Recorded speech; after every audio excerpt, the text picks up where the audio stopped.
did you know November is National Entrepreneurship Month? I didn't know, Ro. Yeah, I learn something every day. But somebody who knows a thing or two about starting a business from scratch is our friend Lindsay Pinchuk, who is an award-winning founder and consultant. Lindsay, good morning to you. Good morning, guys. Lovely to have you with us, Lindsay. And people who have maybe been longtime Studio 512 viewers might know you through a different lens. So let's just real quickly cover your credentials. Yeah, absolutely. So in 2010, I started a company called Bump Club and Beyond with $500 in my pocket and a baby in my belly. And I grew that company to be a nationwide community for parents and parents-to-be. At the end of me being there, it was 3 million users per month.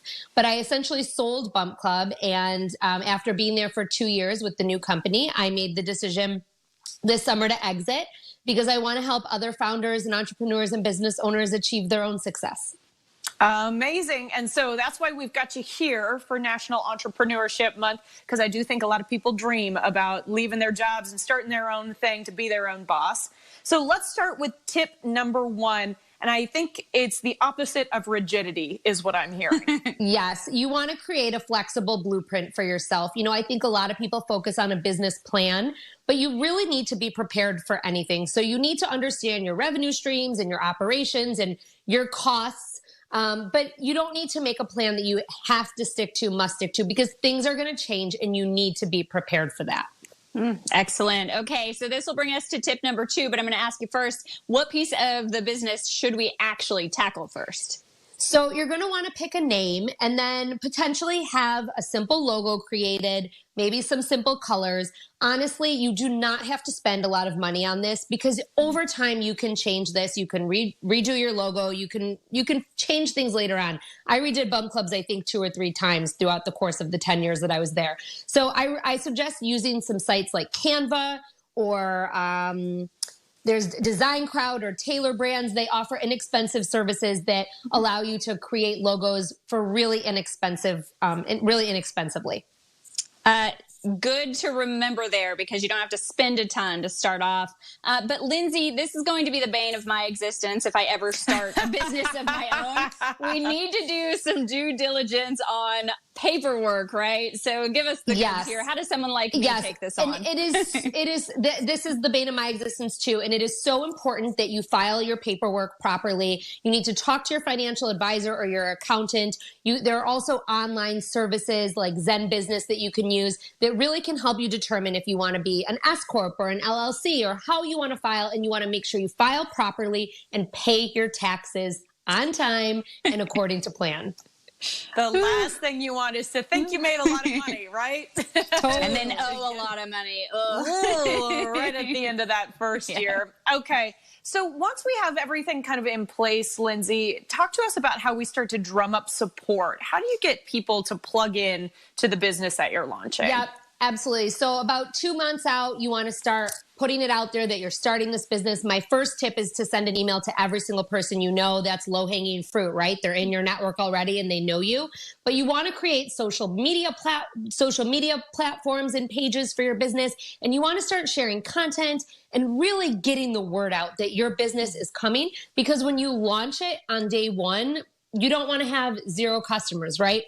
And this is something I'm doing right now. I have a podcast coming in January, and I am talking about Dear Found Her all the time. I have a Facebook group. Anyone can join it, and we're having conversation there. So it's really about nurturing and gaining the trust and building your audience and your community ahead of time.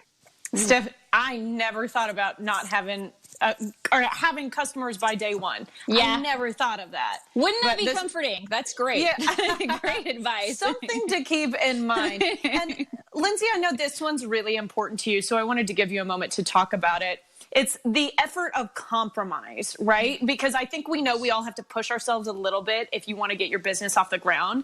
But how do you find the line internally of what you're willing to give up to get your business started? Absolutely. And I think in creating that dialogue from when you start that 8 weeks prior, it's really about being yourself.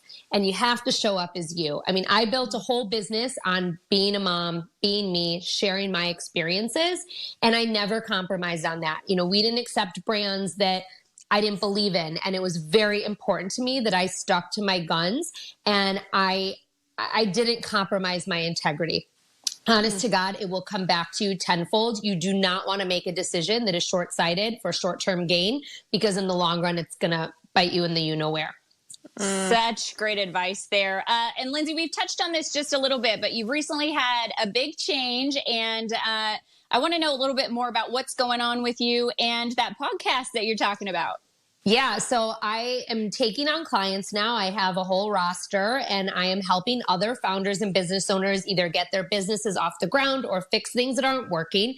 It's amazing. I'm working with them on social media, on content creation, on business strategies. Every day is different, which I love, and I love seeing these founders succeed. And I am starting a podcast. It's launching in January. It's called Dear Founder, and it is my letter to female founders, and it is the quote blueprint, because there is no blueprint for being a founder. So it is my tips and advice from people in my contact list who have also done this. I'm going to pick their brains, share their stories, offer their advice. We're starting now. You can join us in our Facebook community. It's Dear Founder on Facebook. You can request an invite or ask to be included, and I'll accept you. Join the conversation. And it says join for life. So you get a lot of good tips. Lots to see on Lindsay's newest journey. So follow her on social, check out her website, and stay tuned for that upcoming podcast in January.